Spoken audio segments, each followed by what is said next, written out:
All right. This next guy likes a good time, and he's the Sultan of time. John Clark.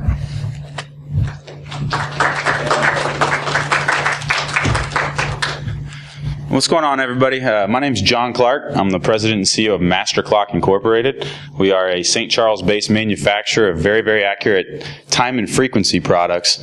And we manufacture everything here in the U.S. We've got a staff of about 25, products in 104 countries around the world. Here locally, you'll use some of our products if you fly in and out of Lambert. We're keeping time for all the back-end timing systems there at Lambert. We're about to get a contract from the FAA for all the radar towers for the air traffic control system.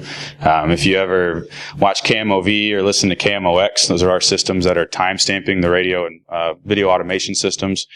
So it's we touch a lot of different industries, and obviously if you're keeping time on a network, you're essentially the beat of the network, like the heartbeat of the system. So if something can disrupt that, it can be quite catastrophic. And so following with Parameter Security's motto of patch your shit, I thought we'd call this one Sync Your Sht. Why it's time you paid more attention to time. So I appreciate you guys coming.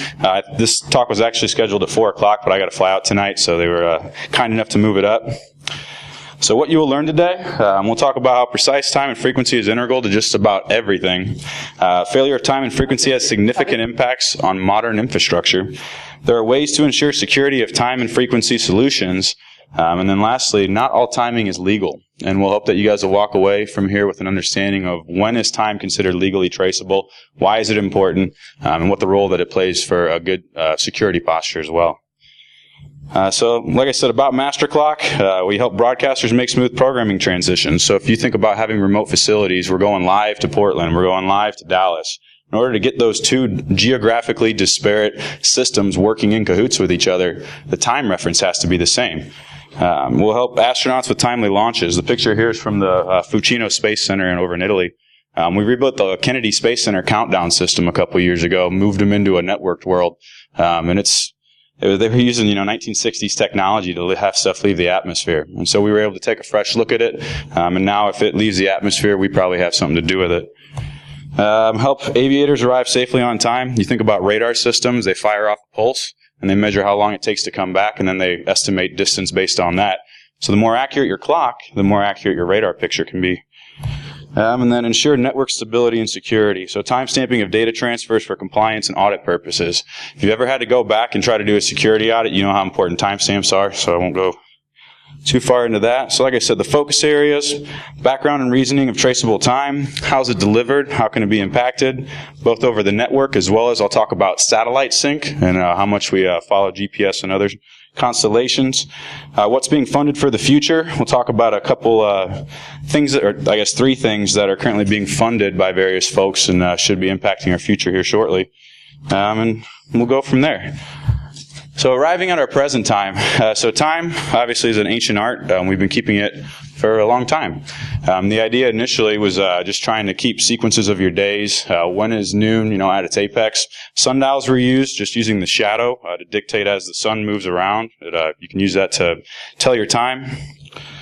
We moved then into the railroad era. When they actually put time zones in place, the precise reasoning was to avoid train collisions. You think if you're leaving St. Louis Station and you think it's a certain time, and some train leaves Chicago and thinks it's a different time, you're going to end up with conflicts.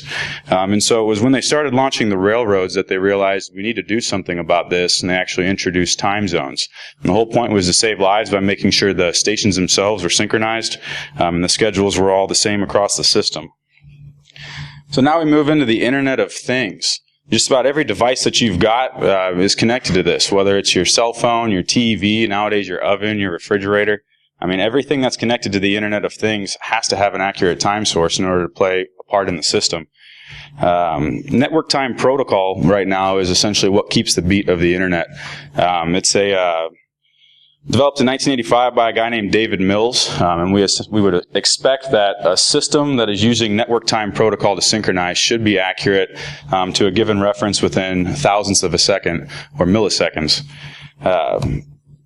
So when we talk about NTP, you have a device and you say, okay, I want to go out on the internet, I want to get my time. Where does it go? So we talk about this concept of legal traceability.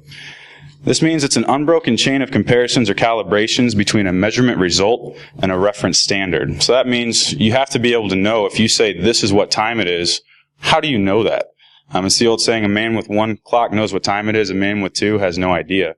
So the idea is if you're going to say this is what time it is, you have to be able to define how you arrived at that.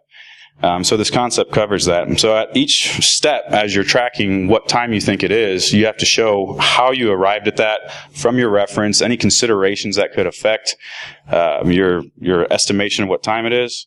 And then you want to know what's the reference. So I talk about making sure your time is accurate. Well, to what? How does the world define time? So there's a document called Circular T. Circular T is a monthly publication put out by the BIPM. It's the Bureau of International Measurements over in France. And essentially what Circular T is, it's a monthly publication where they look at all the different laboratories in the world that are keeping time, and they say, how do we all compare to each other? It applies what's called a weight ratio to each laboratory, and I'll show a graph that should explain this a little bit better. It compares the inputs from each lab to generate metrics on how far each is from the other, and then comes up with kind of a pooled calculated time. So the example I'll use is, let's say you've got one national laboratory, and I tried to use the sizing of the images to represent kind of a weighted ratio. Let's say this is the Italians, and they go to the BIPM and they say, we've been keeping time, here's our system, we think it's 10:28. Well, then the Spaniards come in and contribute their time, and they say, well, we think it's 10:27. In this case, since they have even ratios, they would end up averaging it out, and the time would be, 10:27 in 30 seconds. The problem, though, is then the Russians come in and say, no, this is what time we think it is. Then the U.S. Naval Observatory comes in, the National Institute of Standards and Technology comes in. Everybody's keeping time, and they're all sending this data to one location to be compared to each other to see what the deltas are. So what this graph shows, this is the monthly publication called Circular T. And what this is it's a list of all the national laboratories. Just to be specific, you can see there's Calgary, there's Minsk, and each of these values is a number that's representing billionths of a second that the labs are off from each other. So each of these labs has a system. They think, here's the time.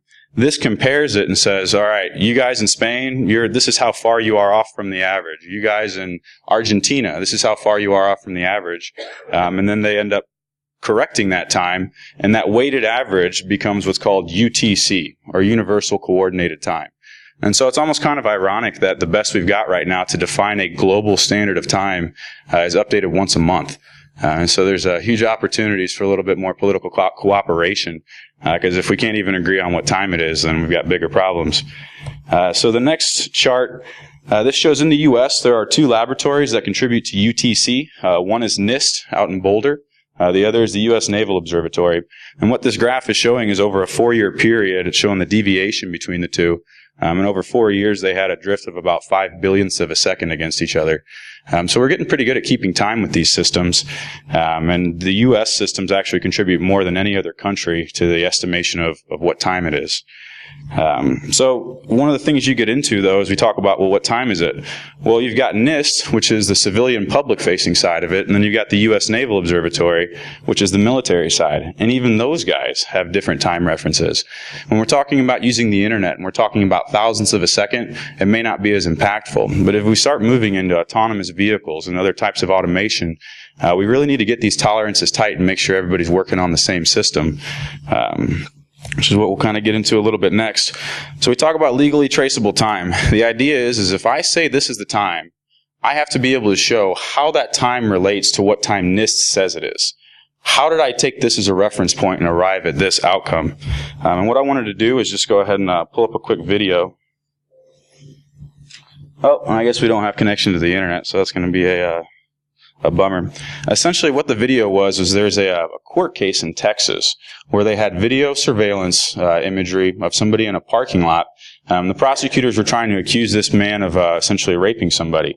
And they put the evidence into they put in the video evidence, and they said, here's this video showing this person was at this parking lot that night. And when they put the evidence in, they went to review it, there was no timestamps on the video. And because they couldn't prove what time that had occurred, it's not considered admissible in court, because that could have been an hour later than what they said it was. Well, midway through the court case, suddenly they figured out something with their software, and all of a sudden the timestamps were available. And they ended up essentially declaring a mistrial over it. The prosecuting attorney ended up being sanctioned by the State Bar of Texas for essentially withholding evidence. Those timestamps on the video were what ended up leading to this guy, Crispin Harmel, being convicted of murder in 2018. But the video, it's interesting because you hear everybody talking. The timestamps are there. The timestamps are there. You know, they're valid. But the one thing they never ask is it the right time? Or how did we arrive at this time? It's just whether or not they're there. And the whole point of showing the video was I was going to introduce the idea. Once they put the timestamps on the surveillance video, they said, see, now we've got the evidence, we're good. Well, what if there was 2 cameras in the parking lot? And what if they had conflicting timestamps? What's right?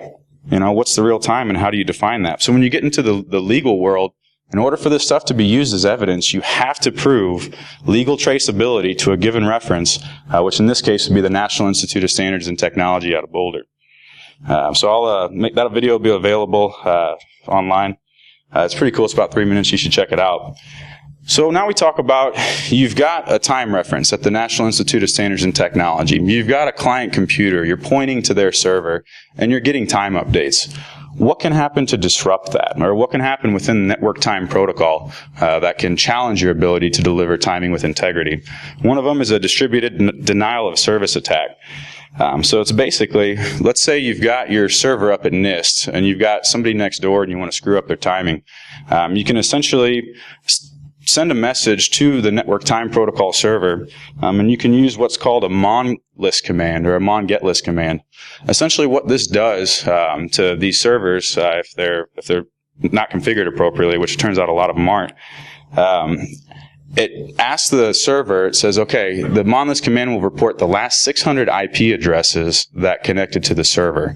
And so the idea is you can issue a command to a server, very, very small amount of bandwidth, and it will respond with about what ends up being 206 times the amount of information it took in order to generate the request. And the analogy that I saw that I really liked is the idea, it's essentially like calling a restaurant and telling them, I'll have one of everything on the menu. Now, can you tell me what I ordered? And then the guy has to sit there and go through everything in the menu. And the idea with a distributed denial of service attack is you ping these servers with a spoofed IP address of your target, and you say, I want mon get list command, I want to know the last 600 IPs you connected to, and here's the address to send it to. You start scaling that with some sort of a botnet, and all of a sudden you've got a massive amount of information that's going to be overloading the target destination server at a very highly efficient rate, which would cause a distributed denial of service attack, which means regular traffic wouldn't be able to access it. You've essentially overloaded the server with noise, and it can't figure out what the clear signal is. So this has happened in the wild. One of the products that we make to get around this, to use an air gap network, is we'll use GPS or other satellite signals in order to generate the time. You know it's accurate without connecting to the outside world and allowing bidirectional communication. So there's ways you can get around this, and I'll talk a little bit more about satellite sync coming up. So that's network time protocol, the beat of the internet, the heartbeat of this system. It's vulnerable to attacks. Another one is called the kiss of death. So the kiss of death packet comes from the idea that NTP allows adjustable polling rates. So you've got a computer, and most computers aren't very good at keeping time at the hardware level. So you get to tell it how often to poll your NTP server and ask for an update. The default with the NTP even is 64 seconds, but you can adjust that smaller or larger how you want. One of the questions we get when we sell our NTP servers is say, what's the client capacity? How many hits per second can it take? We say it depends on your polling rate. If you have these things set up to poll every second, you're going to use up a lot more bandwidth and we can't do as much. But if you go 64 seconds, a lot of times we'll recommend 10 minutes or 600 seconds. You get plenty of sync at the level you need without overloading the network.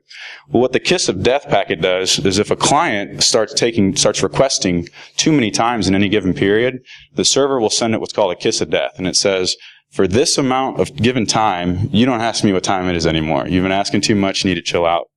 When the kiss of death packet goes, the standard itself, the way the math works is if you put a value of 17 in this kiss of death packet, say, it'll go 2 to the 17 seconds, which ends up being about 36 hours. And so the standard itself says that the most you're supposed to be able to tell a server to not poll for time is about 36 hours. But in a Boston University research paper called Attacking the Network Time Protocol, they actually went out in the wild and looked and said, how are the implementations being done and what actually works? And what they found is that most of these clients would accept a value of 25, which means that once they accept that condition, they're not going to ask what time it is for over a year. And so the idea is you can trick these clients into thinking that they've been bad and they've been calling too many times and you're now rate limited, and they won't ask for over a year. And I mentioned that a lot of hardware clocks on these computers aren't very accurate. The hardware wasn't designed for sync. Windows doesn't prioritize timing too well. And I wanted to bring all this up because it directly affects blockchain, or it could. So blockchain, and I'm not a blockchain expert, so if somebody has really difficult questions, I'd probably have to go back to my engineers and follow up with you. But this blockchain essentially creates these time-stamped blocks that are then put through this proof of work at a consensus level. And as long as everybody agrees on it, then the block is added to the blockchain. The validity interval from the research we had done shows that these blocks are valid for about 2 hours. And so the predictive effect that could happen with a properly executed scaled kiss of death attack is you could essentially stop these clients that are trying to do this time stamping from ever querying the time. They're drifting and they don't report it because they've been told not to ask what time it is. And if you could get the time to drift far enough, you could have those valid blocks being rejected because your time stamping is off and you can't get a consensus if you all think it's a different time. So the idea is time, in order for this cryptocurrency process to work, everything's got to be in sync. Everything's got to be on the same page. And if you don't pay attention to it, then it can affect the underlying results of the system. And so within this, time keeps on slipping. I don't know, you guys know the song. We start talking about, all right, so what is a second? When we say that these guys are defining time, they're comparing their time, down to the billionth of a second. Well, how do they get that comparison? Second's been defined as around 9 trillion cycles of a cesium atom. So they put a cesium atom at a very certain state, certain temperature, and they have it oscillate a certain amount of times. And when it completes that oscillation, that's defined, this is a second. And the idea is a cesium atom in France and Australia or in America should all perform the same, so we should have a universal concept of time. The problem, though, is that the Earth's rotation is slowing down. And so you've got a coincidence now where we've got time defined as a fixed value on Earth, but yet we want that to work into a 24-hour day in which that rotation we've defined it at is becoming inconsistent. So they've introduced what's called leap seconds. And leap seconds are irregular adds that they have to do when they detect that the Earth's rotation is slowing down enough. They'll announce it 6 months out, and they're going to say, just like a leap day, we're going to have a leap second. And so I wanted to point out sometimes that this hasn't actually worked out too well. Back in July of 2012, they implemented a leap second. And you can see on the title of the article, leap second hits Qantas air bookings while Reddit and Mozilla stutter. The addition of the extra second between Saturday and Sunday to account for the slowing rotation of the Earth affected flight check-ins in Australia and hit popular websites, including Yelp and Foursquare. Now remember what we said, each of these laboratories is keeping their own time. And for it to be legally traceable, I have to show that my time comes with an unbroken chain that I can measure the uncertainty from NIST. If you're in the Philippines, you're pointing to what's called WAN time, because they've got their own national laboratory. And it's kind of funny because we've had customers that have told us, hey, to sell into the Philippines, if time starts drifting away from GPS or from UTC, we need to follow WAN time. Because their national timing laboratory didn't have a very good system. But legally, if that drifted away from the consensus the world had, you had to follow that. So think about all these IT systems in these different countries. They're all required to point to their own source. What happened was Qantas Airlines was using the Amadeus booking system, which was hosted in Germany. And so you have systems in Australia, systems in Germany. They applied the leap second at different times. All of a sudden, the time validations weren't working, and they lost a lot of money when their flights went down, and it was all because of a leap second. So leap seconds, the different systems were pointing to different references, and they utilized different conflicting references. In this case, they applied leap seconds differently. Time wasn't in sync. Since 1972, when they first started realizing we need to add leap seconds, we've had 27 of them added. And the hard part about our systems is it's not a regular interval that they announce these things. So you just have to be ready when they do it. Your systems have to work.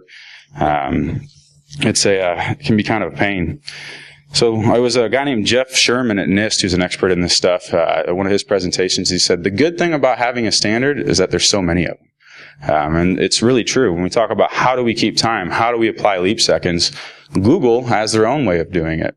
And yeah, so when I say this Google SKU that pops up, what that means is they announce they're going to do a leap second. And on some Saturday, 6 months in the future, we need to add some value into time in order to account for the slowing rotation. So what Google does, 10 hours before the leap second is supposed to be implemented, they actually slow down the rate that they keep time. I think it's about 0.14%. And the idea is that over that 10-hour period, they slow down time.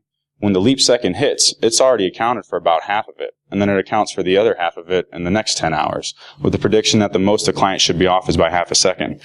Well, that's all good, but the U.S. government, they want to do it their own way. So the Department of Homeland Security mandates government systems follow what's called the single tick method. And that means that when we're going to add a leap second, we count 57, 58, 59, 60, then 0. And you can think a clock is supposed to be a very consistent thing, very logical, but now we're having to add a random time in at an unannounced interval, and we need the entire global network and system to do it at the exact same time. And so there's other proprietary methods, some of the financial trading systems, you think about high-frequency trading, that all takes advantage of timing latency arbitrage. And if people can find ways that they think they can cheat the system, they'll change the way they do things. So we're still trying to work and come to a consensus on what time it is and how we apply things like leap seconds. There's actually a lot of groups that want to get rid of the concept of a leap second. The pushback is that if you do that, then in 300 years, the apex of the sun will no longer be at noon. It'll be an hour off. And so the thought is they don't want that to happen. And so for the next 300 years, we get to suffer with unannounced, irregular changes to time that need to be implemented on a global scale with disparate systems. It's kind of a mess. What's interesting, too, is as a result of these leap seconds that they've added, you've got UTC on Earth. The problem, though, is we're now starting to get outside of the atmosphere. And so they've now defined a second time, astronomical time, abbreviated TAI, which is 37 seconds off from UTC. And so it starts getting confusing. Network time protocol is based on UTC. Now a new protocol is based on TAI. So fundamentally, the building block we use for time, I mean, we're still kind of all over the place. So eyes on the sky. And so you're concerned about being on the network. You're concerned about taking this computer, pointing it to the public network, and allowing that potential bidirectional traffic. So we'll use GNSS systems. Everyone used to know it as GPS, but now all these countries want their own, so it's GNSS. You got the Global Positioning System. You got the Russian GLONASS system. You got the European Galileo system, the Chinese Baidu system. Now that the Brits got kicked out of, or now with Brexit going, they've been kicked out of the Galileo program, and now the Brits might launch their own too. So everyone's got their own satellite system used for positioning, and all the capabilities in order to arrive at a valid position is all based on time. Each of these satellites has a very accurate atomic clock on board, and it's sending out what time it is and where it's at in the sky. Your receiver is essentially receiving all of those, calculating the latency, saying if this is where it's at in the sky, and it took this long to get here, I know this is the diameter or the radius of where it could be. And once you've got 3 satellite locks, you can triangulate. So the ability to position yourselves using GPS is entirely dependent upon time. Making sure those satellites have the right time, making sure your receiver's doing the math appropriately. So we have a lot of systems that we use for GPS-based time references. Within this, we can pull the pulse per second that comes from the GPS signals, and we can take 2 boxes and put them anywhere on the planet, and we can assume that they're going to be within 20 billionths of a second of each other. So the GPS and these other satellite systems are some of the most phenomenal feats of engineering. Their uptime is incredible, but they have become a single point of failure for a lot of different systems. So if we've all used GPS, we all use it to do a lot of things. So I'll talk about a couple times where that usage didn't go so smoothly. So this is our guy, Gary Bojack. And you can see from the picture, it's obviously not on a birthday card. That's a news release. So what did Gary do? He was an engineering worker in New Jersey. And his company had one of those apps that would track where he was at, what he was doing, apply some traceability to it. Well, Gary didn't want that. So Gary went online and he bought a $100 GPS jammer, and he said, they're not going to know where I am. I'm going to just jam my GPS. Well, that's all good, but he did it at Newark Airport. His route every day took him right by Newark Airport, and he's going using a GPS jammer so his company can't track him. The end result is they started having some issues with some of the airport systems. Somebody spoke up, and Mr. Gary ended up getting fined. Does anybody want to throw out a guess of how much you would get fined for using a GPS jammer unauthorized near an airport? What do you think? 500,000. No, that'd be nice. What do you think? 10,000? $32,000 was the fine that they ended up levying on him for a $100 GPS jammer. So it was quite a payday for somebody and not him.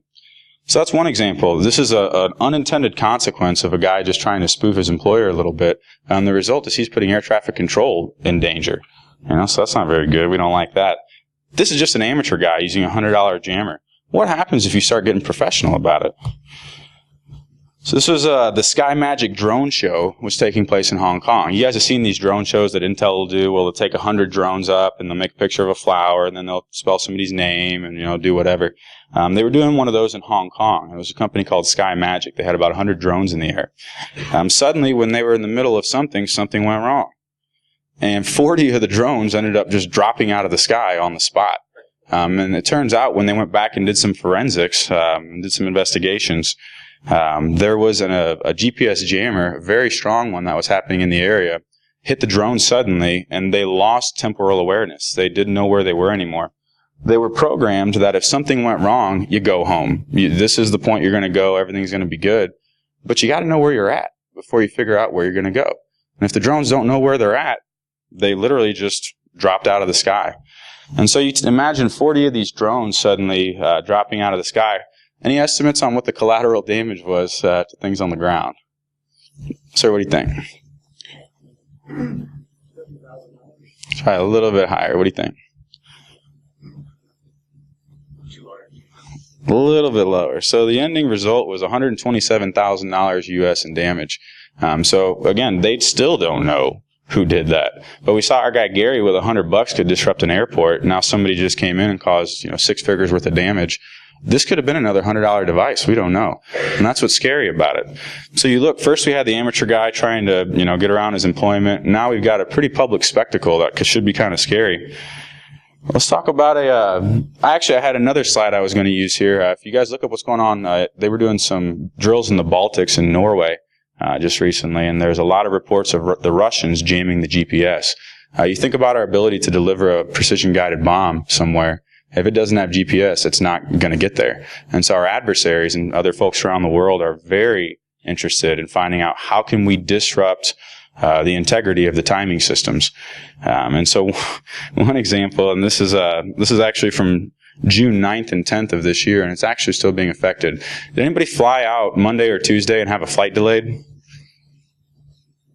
One of our contractors that was in town actually got affected by this. There was over 400 flights that were delayed starting June 9th and 10th, and some of them are actually still being delayed. What happened was there's a system called the ATSB. It's the Automatic Dependent Surveillance Broadcast System, and it's essentially when these planes, they've got radar systems tracking them, the planes have GPS on board. This ATSB system is a communication system that the planes can use to talk to each other, to talk to air traffic control, that has all the parameters about where they're at, how they're flying. And that all feeds into a collision avoidance system. The idea is using some automation to make sure people don't make dumb mistakes and the planes can all talk to each other. Well, that's all good until they apply an update. And so this was when it first happened, there were some questions about what could have caused it. It's a lot of text here, but it's the root cause is a software design error that misinterprets GPS time updates. A leap second occurs once every 2.5 years within the U.S. government GPS satellite almanac update, in which they said it's consistent, it's inconsistent. Our GPS, and they have 2 product numbers, software timing calculations have reacted to this leap second by not tracking satellites upon power up and subsequently failing. A regularly scheduled almanac update with this leap second was distributed by the U.S. government at 000 GMT on Sunday, June 9th, and the failures began to occur after this event. And so this is happening right now. I'm flying out to London tonight, and right now in the U.S., a lot of these airplanes cannot fly over 28,500 feet because of limitations because their ATSB systems aren't working. There's a mandate that all aircraft flying in the U.S. have an ATSB transponder by 2020. As long as it works, and we just showed that, our boy Gary can shut down the airport with one little jammer. One software update can have a scalable impact and shut down the U.S. airspace. And it's all because of time. And it's all, in this case, it's because of time. For Gary, it's because of greed, I guess. I don't know. Ignorance. So the question would be, how much does something like this cost? What's the estimated impact? What do you think? How much money would you say that disrupting the entire air traffic control system in the U.S. would cost? Millions and millions. And so rather than try to estimate, I just say, good Lord. Because it's, the impacts are far, it's, the confidence. We're already having issues, not thinking, are the planes we're going to fly get us there safe? Now, can they talk to each other? Can they communicate? So this stuff has, very, very real impacts on our ability to, exist and successfully work in a modern world. So now that nobody wants to fly and everyone's Bitcoins are about to be hacked and everybody's screwed, what are we doing about it? So we'll talk ticking forward. This was a pretty cool project, and since, again, I don't have the internet, so I can't pull it up, but this is a launch that's taking place on a Falcon Heavy satellite on June 22nd. There's a new Mercury atomic clock that they think is going to be the future of navigating in space for the United States. The idea being, like I said, you have GPS satellites with known locations and known time broadcasting to a receiver, and that's how you triangulate your position. What happens when you get beyond GPS? What happens when we're going to Mars and we're trying to figure out how far away is that spaceship from where we're at now? Plus, knowing the Martian day actually runs at a different rate than the U.S., that's going to add more complications to it. Do they have leap seconds? We don't know. So the idea is that they've got a very, very accurate clock they can put on board these ships, and as they go, they can send a radio beam out. They can measure that latency, and as long as the timing on board this vehicle is accurate, they'll be able to navigate successfully in space. So these clocks that they're putting out here, they have to be radiation tolerant. They have to, I think the guys that they put in here are about 50 times more accurate than the clocks in the GPS satellites, which lose, a second in hundreds of millions of years. From the GPS satellites, if you were to have one clock that had an error of a billionth of a second, that would translate to 30 centimeters on the ground. So you think about, if a clock ticks off by too much, you think you're driving down Lake Michigan, and all of a sudden, or you're thinking you're driving down Michigan Avenue, and your positioning says you're in Lake Michigan. I mean, these are very real things that can happen to autonomous vehicles if we're not careful about them. So that same idea of how you triangulate, that has to happen in space at some point. That's why they've invented this astronomical time, so that future generations aren't, burdened by trying to just keep time on Earth when they're slowing down. You think that, what time is it? It's such a simple question, and if it was that simple, I wouldn't have a job, so I'm glad it's complicated. And that clock's launching on June 22nd on board of a Falcon Heavy, so this is very real time. We'll talk about quantum synchronization. So everyone nowadays talking about the quantum world and qubits and what this all means. This was a document, of course, Raytheon jumped ahead of everybody. They patented the idea of quantum synchronization for classical distributed systems. It's not that they've actually done this, and they clearly state that in the patent. They just think it's a good idea, so when someone does it, they did it first. But the idea is using quantum entanglement. It's basically you can get two of these particles that, regardless of where they're at geographically, demonstrate the same characteristics. The idea is, as long as you don't directly observe them, but you can observe an indirect effect of it. If you have two devices, it doesn't matter where they're at geographically. They could be on different planets, but the characteristic of one is the same as the characteristic of another. You've got a perfectly in-phase, zero latency timing system, because now every node that is quantum entangled to the other is ticking at the exact same rate. There's no latency. There's no time to wait to figure out what time it is. So these future systems, once they can get this technology and get it matured, it's going to completely change radically the way that we define and keep time around the universe, really.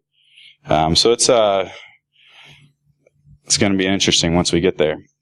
The last thing I wanted to discuss, and this is kind of the cutting edge of the science right now, is what happens when we start integrating electronics in with biology. We've already got pacemakers. A pacemaker is essentially a time and frequency device to keep the heart beating appropriately.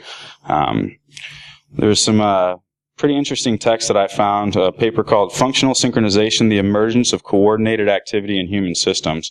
And what that summarizes up is saying they've realized now that the human body is a system, just like a computer network or other connected system of sorts. And all these different activities are sequentially occurring based on some sort of an underlying timing constant within the body. And the idea is that research, the last Nobel Prize, I think, not last year, but the year before, went to folks that were studying the timing mechanisms inside some certain type of fly, with the idea that if you can understand the timing mechanisms of the body, you can now have deterministic electronic communication with the biological systems, and you can now integrate. Just like we said with leap seconds, if the two timing references say something different, you're going to have conflicts and you're going to have some issues. Just like once we start implanting electronics into the body, think about your ability to attack the security of that. I mean, you could literally start killing people. And the reason people are paying a lot of attention to this biodigital synchronization possibility of the future is because a billionaire named Elon Musk, who tends to throw out crazy ideas, announced his pursuit of the Neuralink system, essentially allowing your body or your mind to connect via some sort of Wi-Fi or sorts directly to the internet, getting rid of the lack of bandwidth you have when you've only got 10 fingers to communicate the information. That is all going to be entirely dependent upon how well we can keep time between our existing electronic systems and the body's interpretation of it. So that's kind of where things are going. That's where folks are spending a lot of money. The thing about time is you could really dive a lot deeper into it and cover this for about a couple days. But without the video being shown and not being able to go there, that's actually going to wrap up my presentation before we have some questions and answers. So I wanted to just end with, "You may but delay, but time will not." That was a Benjamin Franklin quote. He was also quoted as saying, "Time is money," which we appreciate a little bit more. So from that, do you guys have any questions or comments on the presentation? Go ahead.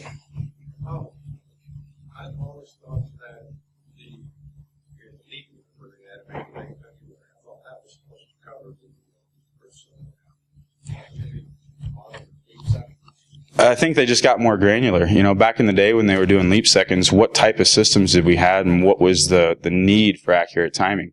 And now that we've got systems that, you know, that they're responding to the microsecond, the leap second doesn't provide, or the leap day doesn't provide the granularity they need in order to keep everything in sync.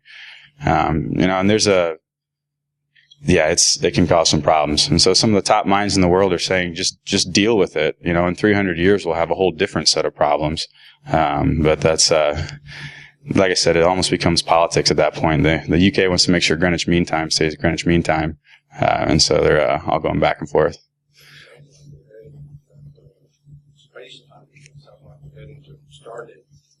Coming soon. Go ahead. Do you guys help with the 60 hertz synchronization of power grid? We don't do too much with that. I know that they were just talking about adjusting that, which would kill a lot of those. Europe just actually changed the way that they do that with the frequency rate, and it's killing everybody's VCR clock. But no, we tend to stay away from that. There's all sorts of impulse systems and other legacy technology you can get into. But we've chosen to just stay with, modern network timing. We do some amplitude modulation with various signals. In theory, if they have some point that can phase off of that outward from there, so it's not necessarily central time, but it would make it easier if they could do it absolutely rather than relatively. Yeah. Thank you. What do you got? Do you have a recommended piece of equipment for air gapping with your time sync? This is the Master Clock NTP 100. I'm glad you asked. So there's like I said, we'll use GNSS sync, and you just pull, from the various satellite constellations, you get that time to about 20 nanoseconds. There's also something called NEMA 0183, which is a marine electrical signal that is a serial format that puts the actual time of date information on top of the frequency coming out of there. Yeah. Any other questions or comments or funny anecdotes about time? What do you got? How did they catch that with $100 To be honest, I'm not sure how they triangulated that. How could they? So some of the stuff that they're doing for like GPS blocking antennas is they'll do things like block the horizon. They should be able to tell if you have, multiple. Actually, I'll have to look more into that. I'm not sure exactly what they did. The guy drove by at the same time every day. Okay. Consistent about his path, so they just started stopping vehicles that were there during that time. That's bad timing for him. Always pun intended. High frequency of timing puns. I mean, there's even outside of jamming, there's other issues that can happen too. Back in January of 2016, they were decommissioning an old GPS satellite. And when they did, a glitch of 13 millionths of a second was propagated through parts of the constellation. It shut down the BBC broadcasting system. Their constraints on their broadcast transmission was 10 microseconds. Some of the devices were 13 microseconds off. Their whole network shut down. Deutsche Telekom went down for the same reason. These millionths of a second, add up and really screw people up. So it's a big deal. Go ahead. Oh yeah. Yeah, the idea is if you can have a higher granularity to respond and you can kind of pay for one of those dark feeds where you pay a lot of money to get the information a little bit faster. There was Thomson Reuters had released a set of data 15 thousandths of a second too early, and $28 million changed hands because of that error. I mean, these algorithms, everything's just based on time and trying to, put in a big order and withdraw it before the system can respond, and you can end up basically shaking money out. It's incredible what they do. And so we sell to both sides. We sell to the folks that are trying to, get ahead of the authorities and manipulate time. And then we sell to the authorities too and try to have them go catch them. So it's good for us. Go ahead. So you talked about using GPS as your one of your timing sources. What about stuff moving away from GPS jamming? What about GPS spoofing, where you don't know if you can trust the GPS source that you're receiving? It's a big problem right now. And one of the authenticated GPS signal. Yep. So they've got something called SASM, which is a secure GPS. Encrypted listening mode, I guess you could do, and you have to go and register with the government, prove you're not a bad actor, and then you can essentially use a receiver that you can put codes in so that if they shut down GPS, it's still active. So they're very, very careful with those codes. The latest National Defense Authorization Act last year mandated that all future-facing procurements use what's called M code. M code is going to be the latest, foolproof, can't jam, can't do this and that. They actually start getting into some of the quantum world with some of the calculations they do. What we're doing at a practical level right now is we just implemented a receiver that can listen to all the different constellations.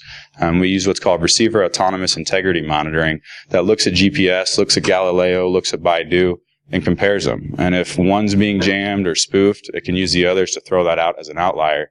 If your entire system is being spoofed, what we do is we detect that lack of available signal, and we put a very accurate clock inside of our device, whether it's a very accurate quartz crystal, a rubidium atomic element. And if we have a system that's an air-gap network and suddenly, we initially got into it for the broadcasters, they'd accidentally cut the GPS cable and you'd lose your GPS. But now with intentional jamming and spoofing, the big money's going into how do you detect that, and once you've detected it, having enough holdover capability at the local device that you can maintain your tolerances until you can get GPS back. In the mobile vehicles, for instance, over near the Korean Peninsula, they're jamming and spoofing everything. And so what they're doing is on these drones, they're using a combination of LiDAR with inertial measurement systems and other video capabilities. And as long as you're able to keep time accurately on board that device in motion, you can still navigate in a GPS-denied or contested environment. Actually, the first implementation we had that had something to do with this was for Universal Studios. They've got a parade route where they got all the transformers on these different floats, and they have to interact to each other at certain points. They're putting our boxes on each of those floats to make sure that the floats and the automation systems are occurring at the exact same time and everything's in sync. The problem is there's a tunnel that the parade goes through, and the GPS signals were bouncing around and confusing the receiver.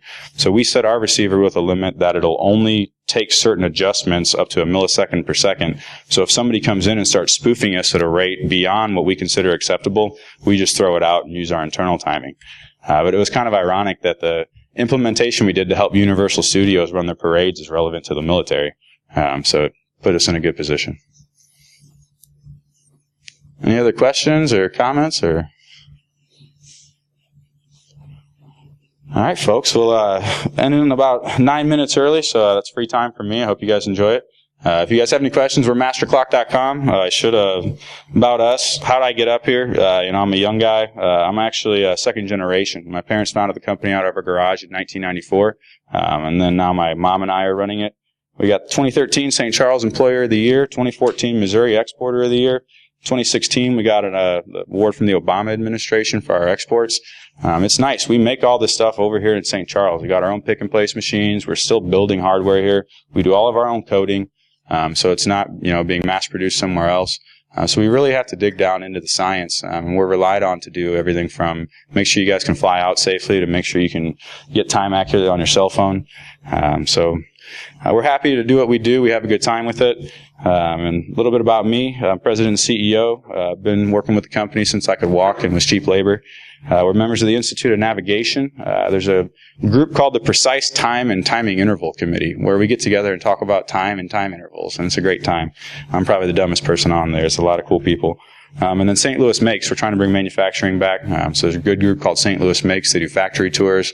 So you can sign up, go check out some cool manufacturing in the area, meet some people. We're definitely proud to support them. So thank you guys very much. I hope you guys enjoy the rest of the conference, and thanks for your time.